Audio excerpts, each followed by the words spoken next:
প্রিয় শিক্ষার্থীরা, তোমাদের যাদের উপাত্ত থেকে সারণী তৈরি করতে প্রবলেম হয় তারা অবশ্যই ক্লাসটি খেয়াল করবা। এখানে দেখতে পাচ্ছি সর্বোচ্চ মান সর্বনিম্ন মান দেওয়া আছে, আমাদের শ্রেণী ব্যাপ্তিও দেওয়া আছে। এখন ট্যালি বের করবো আমরা। 40 কার মধ্যে আছে, এর মধ্যে 35, এর মধ্যে 60 কার মধ্যে, এর মধ্যে 55 এর মধ্যে 58, এর মধ্যে 45, এর মধ্যে 60, এর মধ্যে 65, এর মধ্যে 46, এর মধ্যে 50, এর মধ্যে 60, এর মধ্যে 65, এর মধ্যে 58, এর মধ্যে 60, এর মধ্যে 48,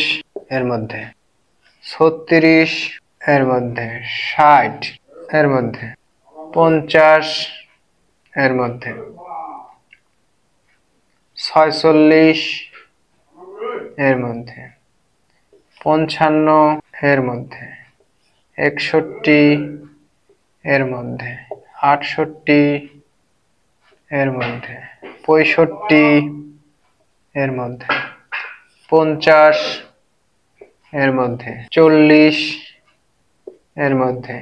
56, এর মধ্যে 60, এর মধ্যে 65, এর মধ্যে 46, এর মধ্যে। তাহলে 2 2 5 3 5 7 5